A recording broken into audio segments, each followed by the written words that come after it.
Welcome to the Deep Dive. Today we're going to be exploring self-love and personal growth. We're diving deep into 7 Words to Love Yourself.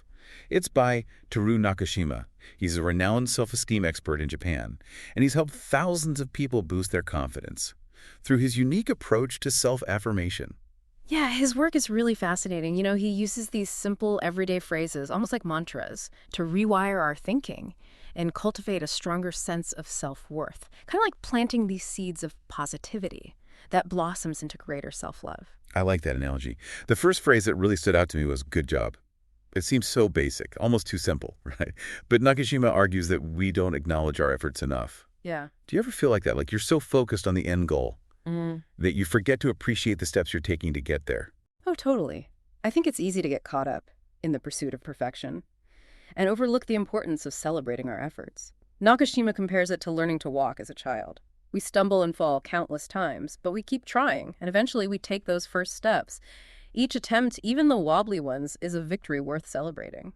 I love that. It's true. It's like we're so conditioned to focus on the outcome Yeah. that we forget to appreciate the journey. hmm But imagine if we shifted our perspective and started saying, "good job," for even the smallest steps forward. How do you think that would change our outlook on challenges? Well, I think acknowledging our efforts, especially after setbacks, can be incredibly empowering. Instead of dwelling on what went wrong, we can ask ourselves, what did I learn from this experience? Right. How can I use this to grow? It's about cultivating self-compassion and recognizing that failures are not roadblocks, but rather stepping stones on the path to growth. So instead of beating ourselves up when things don't go as planned, we can choose to see it as a learning opportunity and give ourselves a pat on the back for trying. I love that shift in perspective. It reminds me of the saying, "what doesn't kill you makes you stronger." And that leads us to the next phrase, which might seem a bit counterintuitive at first. It's okay to cry. Yeah, this one really resonated with me because I think in our society, we often try to suppress our emotions, especially negative ones. But Nakashima emphasizes the importance of allowing ourselves to feel those emotions fully, to acknowledge them without judgment. Crying, he argues, is a natural stress reliever and a way to release pent-up feelings. I've always tried to hold back tears. I always saw it as a sign of weakness. But what if by embracing vulnerability and allowing ourselves to cry, we actually create space for healing and deeper connection with ourselves and others? I think you're right. It's about recognizing that vulnerability is not a weakness, but a strength. It allows us to connect with others on a deeper level, to build empathy and understanding. When we allow ourselves to be seen in our entirety, flaws and all, we create space for genuine connection. This is really making me rethink my whole approach to emotions. Maybe instead of trying to be strong all the time, we can allow ourselves to be human, to experience the full spectrum of emotions, and to know that it's okay to not be okay sometimes. And speaking of letting go of the need to be okay all the time, the next phrase really grabbed my attention. Let's stop being nice. Yeah, this one might seem a bit provocative, but it's not about being rude or dismissive. It's about recognizing the importance of setting healthy boundaries and prioritizing our own well-being. Nakashima argues that constantly striving to please others can lead to burnout and resentment, and ultimately it prevents us from living authentically. I think so many of us struggle with people-pleasing tendencies. We say yes to things we don't want to do. We overextend ourselves, and we end up feeling depleted.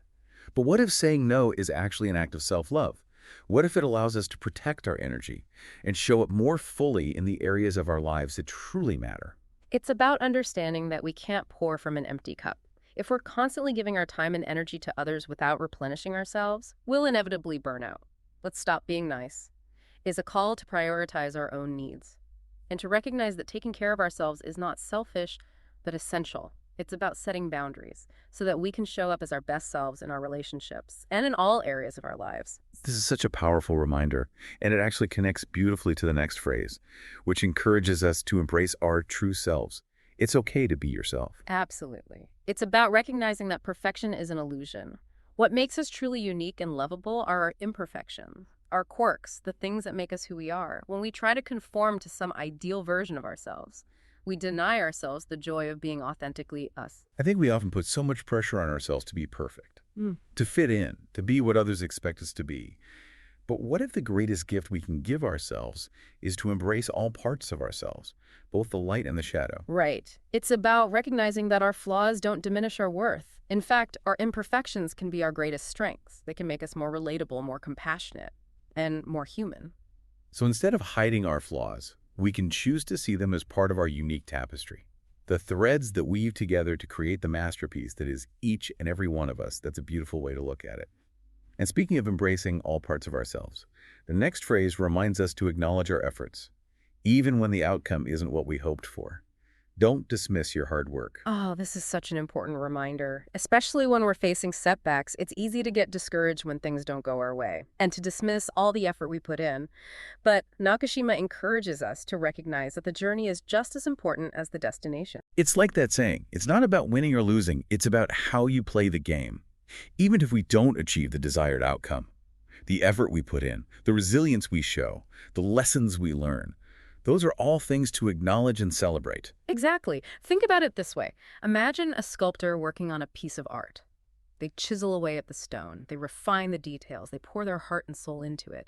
But what if, at the very end, the sculpture accidentally falls and breaks? Does that mean all their hard work was for nothing? Of course not. The effort, the dedication, the artistry, all of that is still valuable, even if the final product didn't turn out as planned. Precisely. And the same applies to our own lives. We can choose to see setbacks not as failures, but as opportunities for learning and growth. We can acknowledge our efforts, extract the lessons, and use them to fuel our future endeavors. This is such a powerful concept, and it's one that I think we all need to hear more often. We live in a culture that often glorifies success and downplays the importance of effort and resilience.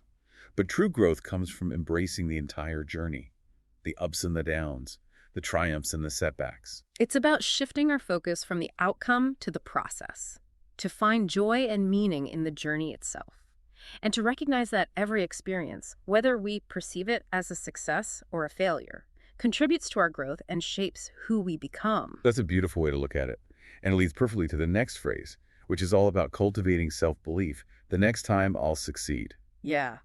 This phrase is about shifting our mindset from self-doubt to self-empowerment. It's about recognizing our potential and believing in our ability to achieve our goals even when we face challenges. I think a lot of us struggle with that inner critic, that voice that tells us we're not good enough. That will probably fail. But how can we silence that negative self-talk and cultivate a more positive outlook? Well, Nakashima encourages us to look back at our past successes, no matter how small they may seem. He suggests creating a success diary where we record our achievements, both big and small. It's a way to remind ourselves of our capabilities and to build that inner confidence that we can achieve anything we set our minds to. So it's like creating a mental highlight reel of all the things we've overcome and accomplished, a testament to our strength and resilience. Exactly. It's about recognizing that we've already achieved so much, and we have the power within us to continue achieving great things. The next time I'll succeed is a declaration of self-belief, a reminder that we are capable of overcoming any obstacle and achieving our dreams. This is such an empowering concept, and it's one that I think we can all benefit from. We often get so caught up in our perceived failures that we forget to acknowledge all the times we've succeeded. And that leads us to the next phrase, which might seem simple, but is incredibly profound. Thank you. This phrase is all about cultivating gratitude, a powerful practice that can transform our perspective on life. Nakashima argues that focusing on what we're grateful for, even amidst difficulties, can shift our mindset from scarcity to abundance. I've heard about the benefits of gratitude journals, but I'm curious to hear how Nakashima applies this concept to self-love. Well, it's not just about thanking others, it's also about thanking ourselves for our efforts, our resilience, our unique qualities. It's about recognizing our own worthiness and appreciating all the good things in our lives, both big and small. It's like shifting our focus from what we lack to what we have, from what's wrong to what's right. It's about recognizing the abundance that already exists in our lives, both internally and externally. Exactly. And when we practice gratitude, we start to see the world through a more positive lens. We appreciate the beauty around us. We cherish our relationships. And we cultivate a deeper sense of contentment and joy. This is such a simple yet powerful practice. And it's one that I think we can all benefit from incorporating into our daily lives. By shifting our focus to gratitude, we can transform our outlook and create a more positive and fulfilling experience. Yeah. And that brings us to the final phrase, which encapsulates the essence of Nakashima's message. I like myself no matter what. Ah, yes. This is a bold statement, and it's one that I think many of us struggle to say with conviction. Yeah, for sure. But how do we get to a place where we can truly love and accept ourselves unconditionally? I think it's about recognizing the difference between healthy self-acceptance and arrogance. It's not about denying our flaws, but about embracing them as part of who we are. So it's like saying, yes, I have flaws, but I'm still worthy of love and respect even for myself. Exactly. It's about recognizing our inherent worth as human beings, regardless of our achievements or shortcomings. I like myself no matter what is a declaration of self-love, a commitment to treat ourselves with kindness and compassion, and to embrace all parts of ourselves, both the light and the shadow. This has been such an eye-opening conversation, and I'm already feeling inspired to embark on my own journey of self-discovery and self-love. But for now, we'll have to take a short break. Don't go anywhere, because we'll be right back. To dive even deeper into these concepts and explore some practical tips for incorporating them into our daily lives. Welcome back to our deep dive into Teru Nakashima's 7 Words to Love Yourself. We've been exploring these powerful phrases, and I'm curious to know, what stood out to you so far? Is there a phrase that particularly resonates, or maybe one that feels a bit challenging to embrace? You know, what strikes me is how these seemingly simple phrases challenge deeply ingrained beliefs about self-worth, like the idea of quitting being nice. It's so counterintuitive to what many of us have been taught. It really is. I know I was raised with the idea that being nice is essential, that putting others' needs first is just what good people do. But Nakashima argues that constantly trying to please everyone can actually be detrimental to our well-being. What are your thoughts on that? Well, imagine a tree constantly bending to accommodate every gust of wind. Eventually it could snap, right?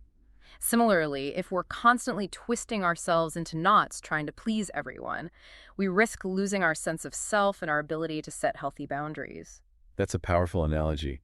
It makes me think about times when I've agreed to things I didn't want to do, just to avoid disappointing someone.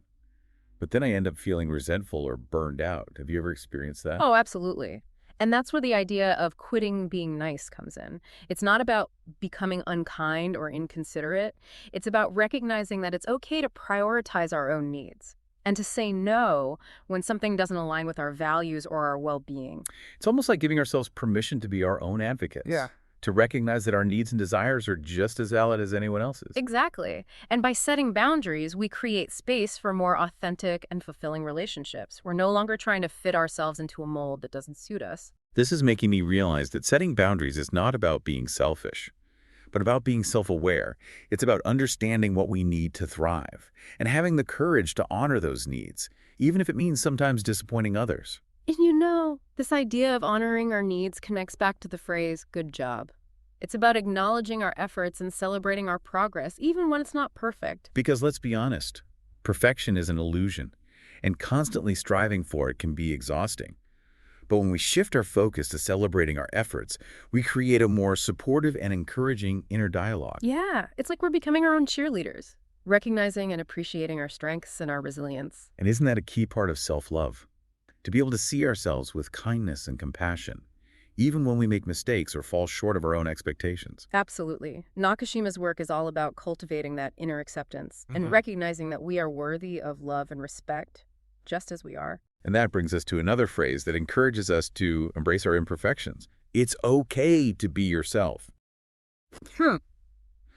It sounds so simple, yet I think many of us struggle with this. We try to fit in, to conform to societal expectations, and we end up hiding parts of ourselves. It's like we're wearing masks, trying to present a version of ourselves that we think is more acceptable or lovable. But the irony is that our true selves, with all our quirks and imperfections, are often what make us most endearing and relatable. I've definitely found that the people who are most comfortable in their own skin, the ones who aren't afraid to be vulnerable and show their true selves, are often the most magnetic and inspiring. Vulnerability is such a powerful force. It creates connection and allows us to build deeper, more meaningful relationships. This makes me think about the power of authenticity, not just in our personal lives, but in all areas of life. Imagine a world where everyone felt safe to be themselves, to express their unique gifts and perspectives. It would be a world filled with creativity, innovation, and genuine connection. And wouldn't that be amazing? Absolutely. But for now, let's shift gears a bit and talk about a phrase that might feel a bit heavy. It's okay to cry. This one resonates deeply with me because I tend to hold back my tears, It feels almost like a weakness to cry. Hmm. Nakashima argues that crying is a natural and healthy way to release emotions. It's not a sign of weakness, but rather a sign of strength and emotional intelligence. I think many of us have been conditioned to believe that crying is something to be ashamed of, especially in public. But what if by allowing ourselves to cry, we're actually releasing stress and creating space for healing? Think of it like this. When we hold back tears, it's like building a dam. Eventually, the pressure builds up, and it can overflow in unhealthy ways, like anger or resentment.